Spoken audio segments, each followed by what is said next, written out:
വീട്ടിലെന്തോ അത്യാവശ്യം ഉണ്ടെന്ന് പറഞ്ഞ് ഇറങ്ങിയൊരൊറ്റ പോക്കായിരുന്നു. പിന്നെ ഉണ്ടായ കാര്യങ്ങളൊക്കെ പപ്പയ്ക്ക് അറിയാലോ. ഇത്രയൊക്കെ ഡാമേജ് ഉണ്ടായിട്ടും പിന്നെന്തിനാ അവൻ ആ കുട്ടിയെ തിരിച്ചു കൊണ്ടുവന്നത്? ആരും അത് പറഞ്ഞിട്ടില്ലല്ലോ. എങ്കിൽ ഞാനതിൽ ഇടപെടുമായിരുന്നു. പപ്പ ഇടപെട്ടിട്ടൊന്നും ഒരു കാര്യമില്ല. അവൾക്കേ അസാധ്യം ഇടുക്ക, സംസാരിച്ച് വീഴ്ത്തിക്കളയും. സിദ്ധുവേട്ടനെ അസൈൻമെന്റ് ഫിനിഷ് ചെയ്യാനുള്ള സമയം കൊടുത്തിരിക്കുക ഇപ്പോ. ഇങ്ങനെ പോയാൽ ഫ്യൂച്ചറിൽ അത് വലിയ ഇഷ്യൂ ആവും. 14-ാം തീയതി സെക്കൻഡ് പ്രസന്റേഷൻ. അതുകൂടി പ്രോപ്പറായിട്ട് നടന്നില്ലെങ്കിൽ ഉറപ്പായിട്ടും വലിയൊരു ക്ലയന്റിനെ നമുക്ക് നഷ്ടപ്പെടുന്നത്. അതെന്താ സിദ്ധു ചിന്തിക്കാത്തത്? പപ്പ, ഞാൻ എന്തായാലും ഒരു കാര്യം തീരുമാനിച്ചു. ഞാനേ ചേച്ചിയുടെ ടീമിലായിരുന്നല്ലോ വർക്ക് ചെയ്തോണ്ടിരുന്നത്. ഞാൻ അതീന്ന് മാറി സിദ്ധുവേട്ടന്റെ ടീമിൽ ചേർന്നു. അവിടുന്ന് ഒരാളെ ഇങ്ങോട്ടേക്ക് മാറ്റി. എന്നിട്ട് ചേച്ചി സമ്മതിച്ചോ? ചേച്ചിയാ പറഞ്ഞത് സിദ്ധുവേട്ടന്റെ ടീമിലേക്ക് പൊയ്ക്കോളാം. ഈ അപർണയെ മര്യാദയ്ക്ക് നിർത്തിക്കൊണ്ടുപോണെങ്കിലേ ഞാൻ അവിടെ വേണം പപ്പ. അതിന് ആ കുട്ടി ഓക്കെയാണോ ടീം ചേഞ്ചിന്? അപർണ ഓക്കെയാ. എന്റെ ഒരു സപ്പോർട്ട് ആ ടീമിന് ഇപ്പൊ ആവശ്യമാണ്. അത് അപർണയ്ക്കും അറിയാം. പക്ഷേ സിദ്ധുവേട്ടനോട് ഞാനത് പറഞ്ഞിട്ടില്ല. സിദ്ധു അത് ആക്സെപ്റ്റ് ചെയ്യില്ലോ മോളെ. പിന്നെങ്ങനെയാ? അതൊന്നും നോക്കണ്ട പപ്പ.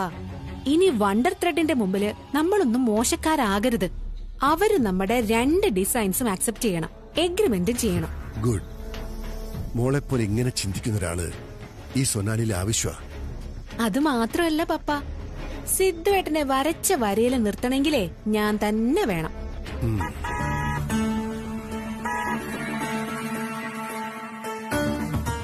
പപ്പ, ദേ സിദ്ധുവേട്ടനാ വരുന്നേ. പപ്പ, നമ്മൾ തമ്മിൽ സംസാരിച്ച കാര്യം മനസ്സിൽ വെച്ചാ മതിയേ.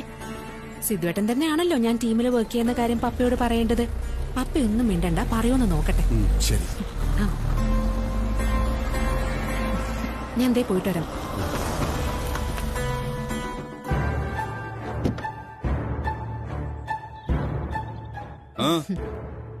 അതെ, പപ്പ ഒരു കാര്യം പറഞ്ഞുകൊണ്ടിരിക്കുവായിരുന്നു.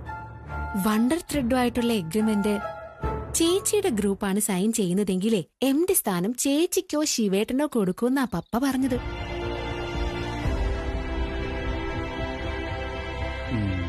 അപ്പൊ പിന്നെ മാഷ് എന്ത് ചെയ്യും? അപ്പൊ ഞാൻ എന്ത് ചെയ്യും?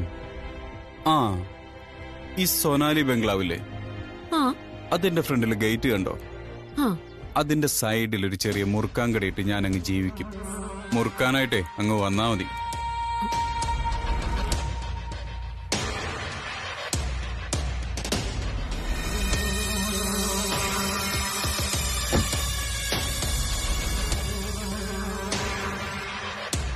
എനിക്ക് കളിക്കണം. നീ ആരുടെ നോട്ട്സാണ് എഴുതിയത്? ഞാനേ ഇവളുടെ ബുക്സ് എടുത്ത് നോക്കിയപ്പോഴേ ഏതോ ഒരു തേജസിന്റെ നോട്ട്സ് അവൾ എഴുതിക്കൊണ്ടിരിക്കുന്നത്. തേജു എന്നോട് ഡൗട്ട് ചോദിച്ചു, ഞാൻ ചെയ്തു കൊടുത്തു, അത്രേ ഉള്ളൂ. അവന് നോട്ട്സ് എഴുതി കൊടുക്കാനും ഷർട്ട് അലക്കി കൊടുക്കാനും ഒക്കെ നീ അവന്റെ ആരാടി? ലവറാണോ? ലവറൊന്നും അല്ല.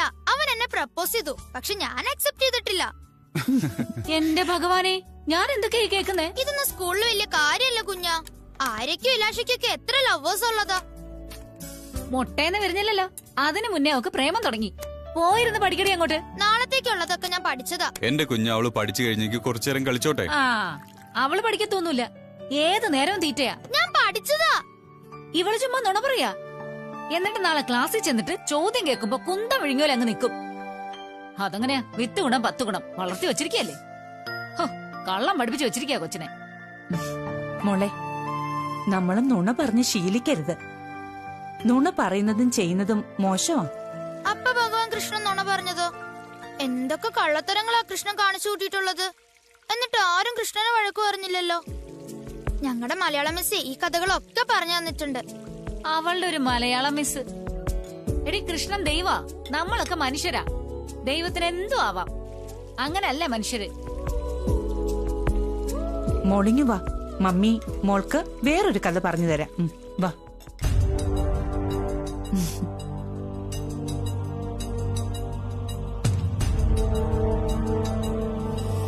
മോള് അശുദ്ധാത്മാവിന്റെ കഥ കേട്ടിട്ടുണ്ടോ?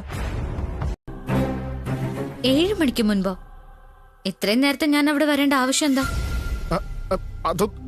അതൊന്നും പറഞ്ഞില്ല. എന്നെ തന്നെയാണോ സാർ വിളിക്കാൻ പറഞ്ഞേ? അതെ, അപർണ മാഡം അല്ലേ? അതെ. മാഡത്തിനോട് പെട്ടെന്ന് ഇപ്പൊ തന്നെ പുറപ്പെടാൻ പറഞ്ഞു. അതെ, പിന്നെ ലേറ്റ് ആവരുതെന്ന് പ്രത്യേകം പറയാനും പറഞ്ഞു. Okay okay, welcome.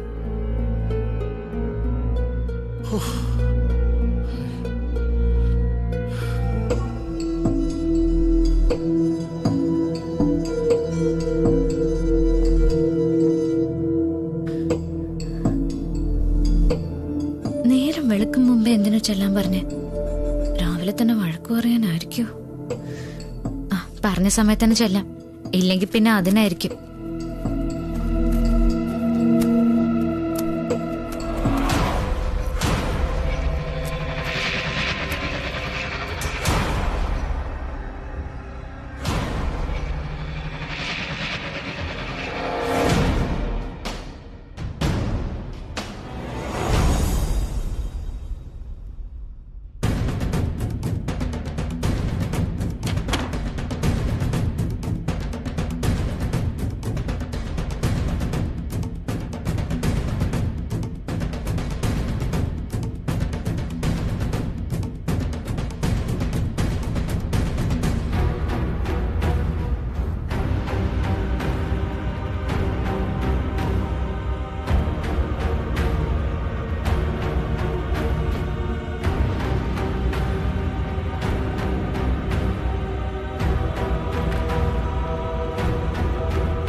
അവസാനം എന്റെ പ്ലാൻ സക്സസ് ആയി.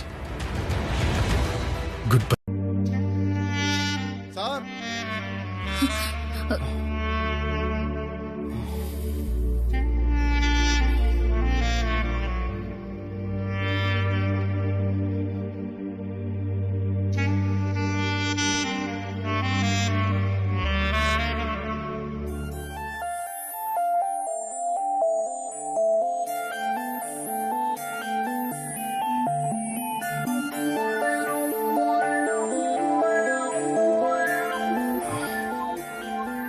Coffee.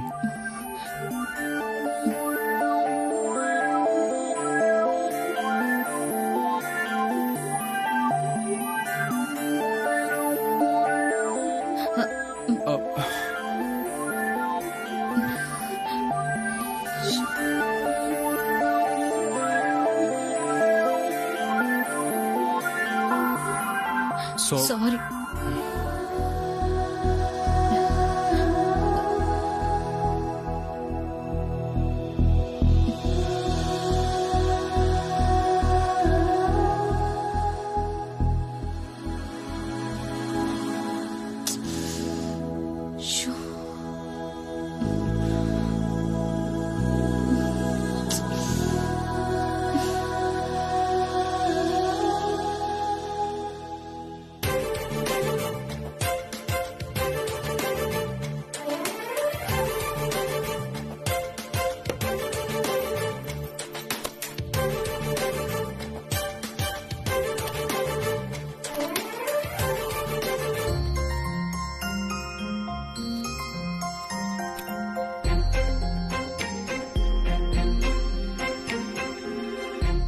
Aparna, yes sir.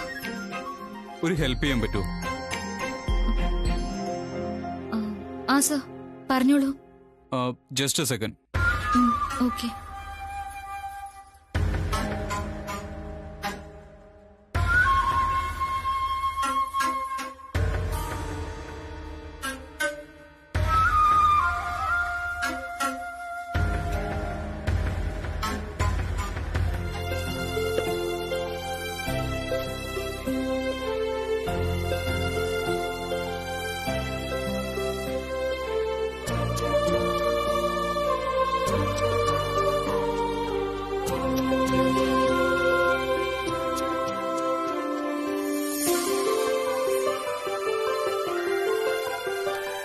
Aparna, Aparna, yes sir. ഈ ഡ്രസ് ഒന്നിട്ട് കാണിക്കണം. Sorry sir. സാർ എന്താ പറഞ്ഞേ? നമ്മൾ ഡിസൈൻ ചെയ്ത ഈ ഡിസൈൻ ഒന്ന് ഇട്ട് കാണിക്കണം. അത് അത് ഞാനിട്ടല്ല എങ്ങനെ ശരിയാവാ? എന്താ ശരിയാവത്തെ? നമ്മൾ ഡിസൈൻ ചെയ്തിരിക്കുന്ന കോസ്റ്റ്യൂം ആരെങ്കിലും ഒക്കെ ഇട്ട് കണ്ടാലല്ലേ അതിന്റെ ഭംഗിയും കുറവൊക്കെ മനസ്സിലാക്കാൻ പറ്റൂ. ഇതാ.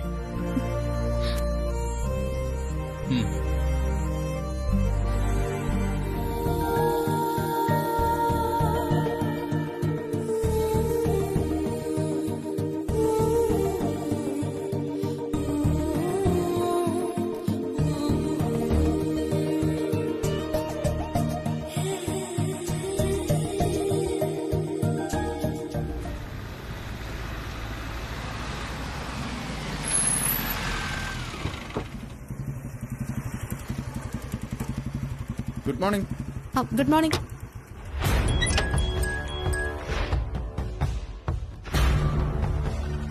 ആ ചേച്ചി, ശിവേട്ടൻ എപ്പോഴാ വരുന്നേ?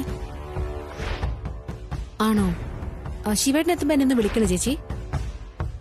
ആ ഇല്ല, ഞാനിപ്പോ എത്തിയേ ഉള്ളൂ. ഇല്ല, സിദ്ധു വന്നിട്ടില്ല. ആ ശരി ചേച്ചി. ആ ഞാൻ നോക്കിക്കോളാം. ശരി ചേച്ചി.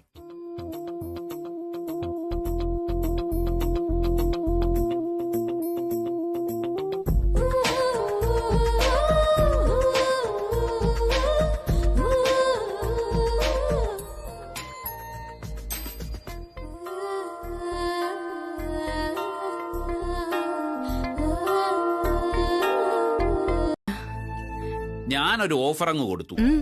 2 ബാർ വിത്ത് ലൈസൻസ് തിരിച്ചു തരും. അതിന് ഇൻവെസ്റ്റ് ചെയ്യണ്ടേ കൊച്ചാ? അത് ഞാൻ മാത്രമല്ലല്ലോ, ശിവയും കൂടി പാർട്ണറായിട്ട് കൂടാന്ന് പറഞ്ഞു. ശിവയോ? 40% ശിവ, 40% ഞാൻ. അതെവിടുന്ന്? ഉണ്ട്. ബാക്കി 20% അവര് മുക്കാടൻസ്. ലൈസൻസ് അവരുടെയിലാണല്ലോ. കള്ളു കച്ചവടം നടത്തിയൊരു വഴിയായി. എടോ, അത് ഞാൻ അന്ന് ഗാന്ധി ചിന്ത തലേ വന്ന് കേറിയപ്പം. ഇപ്പൊ അങ്ങനെ വല്ലതും ഉണ്ടോ? ഇപ്പൊ നാട് നന്നാക്കിയിട്ടൊന്നും ഒരു കാര്യമില്ല. ആള് നന്നാവുക, സ്വയം നന്നാവുക. ഇതാ ഇപ്പൊ ഞങ്ങള് കള്ളുകച്ചവടക്കാരുടെ പൊതുവെയുള്ള മുദ്രാവാക്യം. സാരേ ജഹാസെ അച്ച. അതെ, ഈ പെട്ടി എടുത്തു വെച്ചാലും ബഹുത്തച്ച. ജയ് ജവാൻ ജയ് കിസാൻ.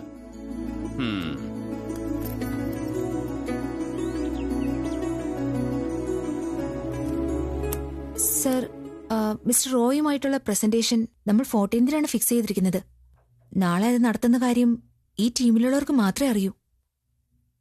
ഉലഹനൻ സാറിനോട് കൂടി പറയട്ടെ. നോ നോ നോ, ഉലഹനാൻ അറിഞ്ഞ പിന്നെ ഈ പ്ലാൻ ഡ്രോപ്പ് ആവും. മിസ്റ്റർ റോയി ആയിട്ട് ഞാൻ സംസാരിച്ചു. അയാൾ ഓൾറെഡി കാലിക്കറ്റ് ഉണ്ട്. പുള്ളി എന്തോ ഫാമിലി ഫംഗ്ഷൻ ആയിട്ടാണ്. നാളെ ആഫ്റ്റർനൂൺ കാലിക്കറ്റിൽ നിന്ന് ട്രിവാൻഡ്രോ എയർപോർട്ടിലേക്ക് എത്തും.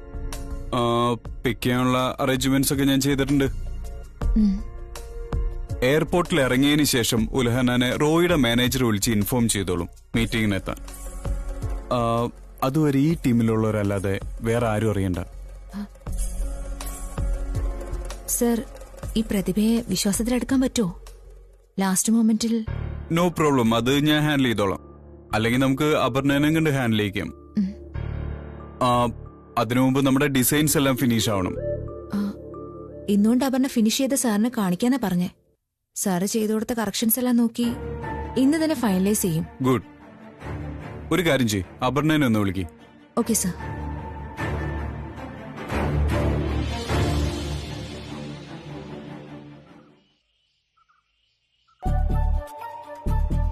പപ്പ, 14th മീറ്റിംഗ് ഉലഹനെ കൊണ്ട് ഒന്നുകൂടി ഫോളോ ചെയ്യിപ്പിക്കണം. മാനേജർ അതൊക്കെ ചെയ്തിട്ടുണ്ട്. അത് മാത്രമല്ല, മിസ്റ്റർ റോയ് അവരുടെ സൗകര്യം കൂടി നോക്കി ഫിക്സ് ചെയ്ത ഡേറ്റ. മാറ്റം ഉണ്ടായിരുന്നെങ്കിൽ റോയ് അത് ഇൻഫോം ചെയ്തേനെ. മോനെ ശിവ, അന്ന് ഞങ്ങള് മാനം കെട്ടുപോയി. ഞാനും ഉണ്ടായിരുന്നു ആ മീറ്റിംഗില്. ഭാവനയുടെ ടീമിന്റെ ഡിസൈനെങ്കിലും എബോ ആവറേജ് ആയിരുന്നെങ്കിൽ റോയ് അത് ഫിക്സ് ചെയ്തേനെ.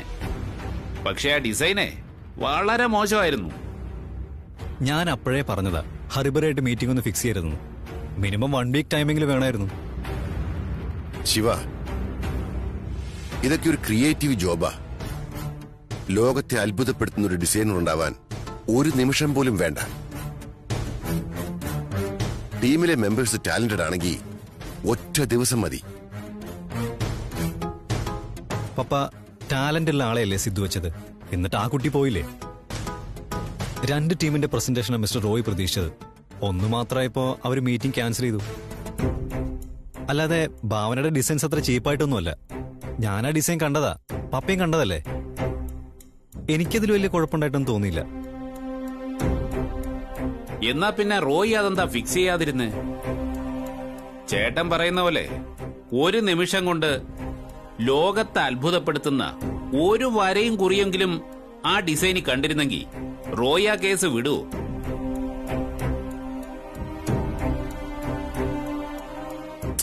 ഇനി എന്തായാലും അതൊക്കെ പോട്ടെ. 2 ടീമായി നിന്ന് ഒരേ വർക്ക് ചെയ്താൽ ഈ കമ്പനി നന്നാവില്ലെന്ന് എനിക്കറിയായിരുന്നു. പരസ്പരം തോൽപ്പിക്കാൻ ശ്രമിച്ചാൽ ആർക്കും വിജയിക്കാൻ കഴിയില്ലെന്ന് ഇപ്പൊ മനസ്സിലായില്ലേ?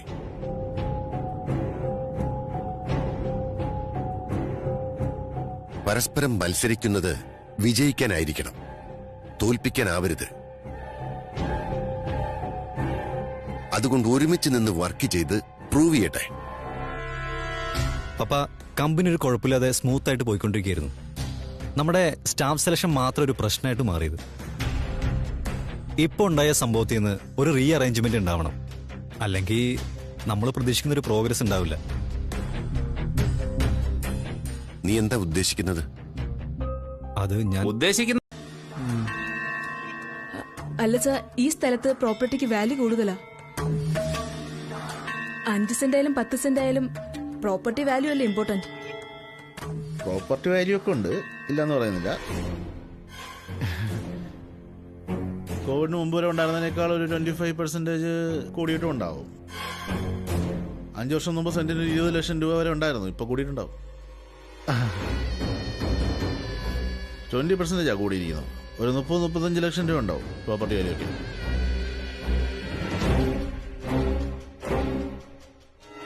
നിങ്ങൾക്കിപ്പോ എത്രയാണ് നിങ്ങൾ പ്രതീക്ഷിക്കുന്നത്? സാറേ, നിങ്ങൾ ആലോചിച്ച് പറ.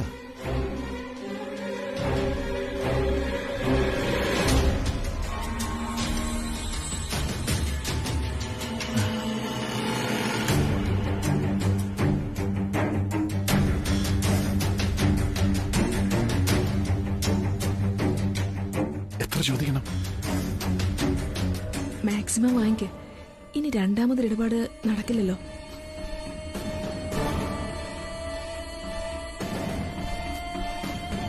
പ്രോപ്പർട്ടി ഭയങ്കര വാല്യൂളാ. ഞാൻ അന്വേഷിച്ചു. നമുക്കൊരു 75 ഇപ്പൊ കൊടുക്കാം. പക്ഷെ അതിനു മുമ്പ് രജിസ്റ്റർ ചെയ്ത് കിട്ടണം. പറഞ്ഞ അനുസരിച്ചിട്ടാണെങ്കിൽ ഒരു 2.5 കോടിയോളം വരും. അപ്പൊ ഒരു 1.5 ചോദിക്കല്ലേ?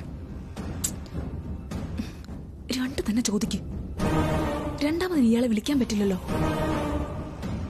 പിന്നെ ക്യാഷ് ആയിട്ട് തരാൻ പറയണം, അതും ബ്ലാക്ക്. പിന്നെ ഇതിന്റെ പുറത്ത് വല്ല കേസാ വഴക്ക വന്നാൽ അത് ഭയങ്കര പ്രശ്നവും. അതുകൊണ്ട് താൻ പ്രശ്നമൊന്നും വരില്ല സാറേ. അവർക്ക് ഇത്തിരി പൈസയുടെ ആവശ്യമുണ്ട്. നമുക്ക് ഒക്കുന്നത്ര കൊടുക്കാം. പാവങ്ങളാ സാറേ. പിന്നെ പെണ്ണുമ്പിളിയോട് പറഞ്ഞ് 1 ലക്ഷം രൂപ ഹോസ്പിറ്റലിൽ അടയ്ക്കാൻ കൊടുത്തിരുന്നു. ആ ബെസ്റ്റ്. 2 ആഴ്ചയായി. ഇത് നടന്നാലേ എനിക്ക് ആ പൈസ തിരിച്ചു വാങ്ങാൻ പറ്റൂ. 2 ചോദിക്കല്ലേ? ഉം. ഓക്കെ, ചോദിക്കാം. ചോദിക്കും. ഡീല് നടന്ന മുരുകേശന് നല്ല കമ്മീഷൻ ഞാൻ തരും. പക്ഷെ പ്രോപ്പറായിട്ട് രജിസ്റ്റർ ചെയ്ത് പ്രമാണം എന്റെ കൈ കിട്ടണം. ഓ, അതൊക്കെ അവർ ചെയ്യും സാറേ. ഒറിജിനൽ പ്രമാണമല്ലേ, അതൊന്നും പ്രശ്നമല്ല. 2 ചോദിക്കാം. ചോദിക്ക്. സ്ഥിതി എന്താന്ന് വെച്ചാല് അത് അവർ വന്നോണ്ട് വേഗം അങ്ങോട്ട് ഇരിക്കും. ഓ,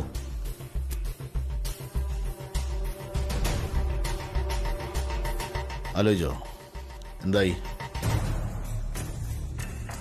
ഈ പ്രോപ്പർട്ടി വാല്യൂ വെച്ചിട്ട് ഞാൻ ഒരു 2.25 കോടി ആണ് എക്സ്പെക്ട് ചെയ്യുന്നത്.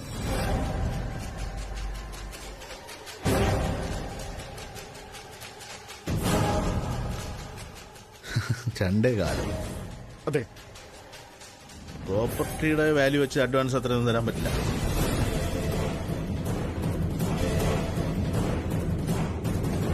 തരണമെങ്കിൽ രജിസ്ട്രേഷൻ പൂർത്തിയാവേണ്ടി വരും.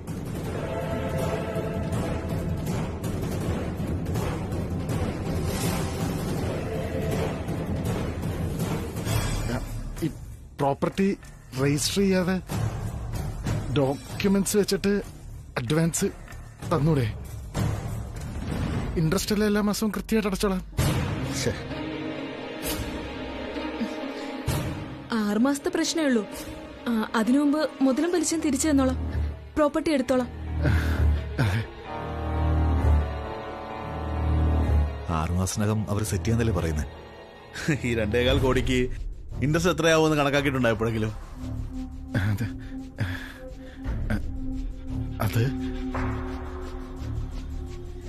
ഇതല്ലാതെ വേറെ ഏതെങ്കിലും ഇൻകം സോഴ്സ് ഉണ്ടോ മാസാമാസം കൃത്യമായിട്ട് ഇൻട്രസ്റ്റ് തരാൻ പാകത്തിന്?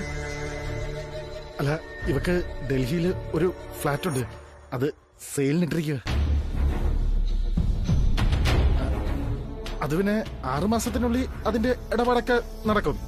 അപ്പൊ പിന്നെ ഇതൊക്കെ വളരെ ഈസി ആയിട്ട് ഞങ്ങൾക്ക് ഹാൻഡിൽ ചെയ്യാൻ പറ്റും. അതെ സാറേ, അങ്ങനെ ഒരു ഉറപ്പുണ്ടെങ്കിൽ പിന്നെ പ്രശ്നമില്ലല്ലോ. എന്താ മുരുകേഷ നിങ്ങൾ ഈ പറയുന്നേ? ഡൽഹിയിൽ നിങ്ങൾക്ക് പ്രോപ്പർട്ടി ഉണ്ട്, അതിന്റെ ഡീല് കഴിഞ്ഞാൽ ഇതിന്റെ ഇൻട്രസ്റ്റ് അടയ്ക്കാന്ന് അല്ലേ? നടക്കുന്ന കാര്യമല്ലോ ഇത്. സാമാന്യ ബുദ്ധിക്കൊന്ന് ആലോചിച്ചു. ഇത് ഭയങ്കര ചീറ്റിംഗ് ആണ്. പപ്പയും ഞാനും നീ അറിയാതെ രഹസ്യമായിട്ടൊരു ക്ലയന്റ് മീറ്റിംഗ്. ഇന്ന് ആഫ്റ്റർനൂൺ വണ്ടർ ത്രെഡിന്റെ MD മീറ്റിംഗിന് എത്തുന്നുണ്ട് ഓഫീസിൽ. എന്നിട്ട് സിദ്ധു എന്നോട് പറഞ്ഞത് അവന് വേറെന്തോ തിരക്കാണ്, മാരേജിന് വരുന്നില്ലെന്നാണല്ലോ. അതവന്റെ പ്ലാനിംഗ് ആയിരുന്നു, മനഃപൂർവ്വം. ഇങ്ങനൊരു മീറ്റിംഗ് ഒളിച്ചു വെച്ചിട്ട് മിസ്റ്റർ റോയെ കൊണ്ട് അഗ്രിമെന്റ് സൈൻ ചെയ്യിക്കാനാണ് പരിപാടിയെങ്കിൽ സമ്മതിക്കില്ല ഞാൻ. പപ്പയെ കൊണ്ട് സമ്മതിപ്പിക്കില്ല. ഇത് ചീറ്റിംഗാ. അവളാ കാര്യങ്ങൾ തീരുമാനിപ്പിക്കുന്നത്. അപർണ, അവളുടെ ഐഡിയ ഇത്. പുറത്തുനിന്നൊരു പെണ്ണ് കയറി വന്നിട്ട് നമ്മുടെ കമ്പനിയെ റൂൾ ചെയ്യുന്നു. അവളാണോ കാര്യങ്ങൾ തീരുമാനിക്കുന്നത്? അവളാണോ? മുന്നു പറഞ്ഞത് നേരെ. ഈ അപർണ പറയുന്നതാ ഇപ്പൊ സിദ്ധുവിന്റെ അവസാനത്തെ വാക്ക്. അല്ലെങ്കിൽ ഇങ്ങനെ ഒരു ചതി അവനിങ്ങനെ പ്ലാൻ ചെയ്യൂ?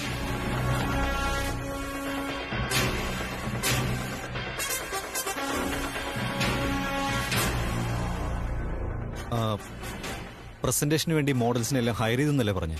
അതെ, എന്നാ പറഞ്ഞത്. മോഡൽ കോർപ്പറേറ്റേഴ്സിനെ വിളിച്ച് ഏർപ്പാട് ചെയ്തു. ഇല്ല, ഇത് നടക്കില്ല. ഞാൻ സമ്മതിക്കില്ല. നീ വേഗം പോയി പപ്പയെടുത്ത് പറ. എന്നിട്ട് നീയും മമ്മിയും കൂടി മാരേജ് ഫംഗ്ഷന് പോ. ഞങ്ങൾ പോയാ മതിയോ? ഞാൻ ഇതിനൊരു തീരുമാനം ഉണ്ടാക്കിയിട്ട് വന്നോളാം. നീ ചെല്ല്. ആ ഭാവനെ, മമ്മിയോടും കുഞ്ഞിയോടും കൊച്ചിനോടും ഇപ്പൊ ഇത് പറയണ്ട. ഓക്കെ, ശരി. ചെല്ല്.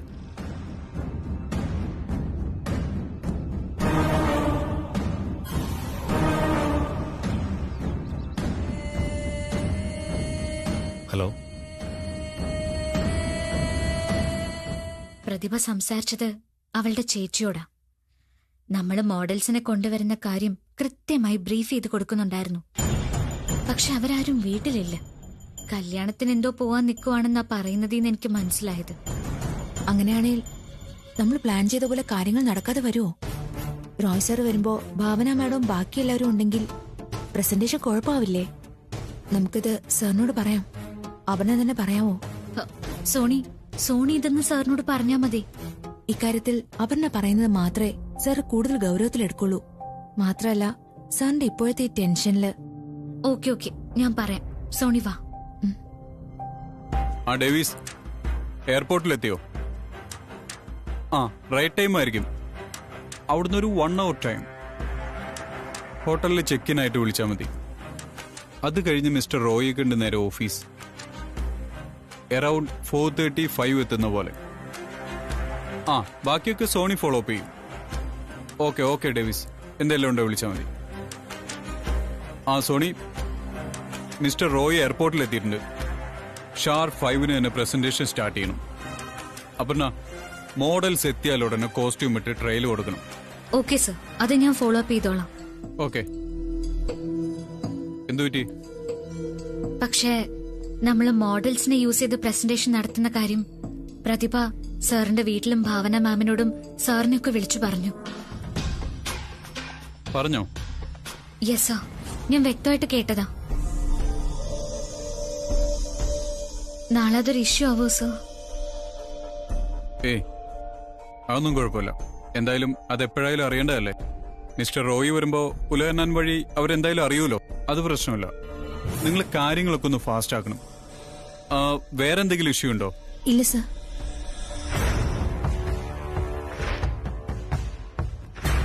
എന്തു പറ്റിയാ പറഞ്ഞ ഒരു ടെൻഷൻ?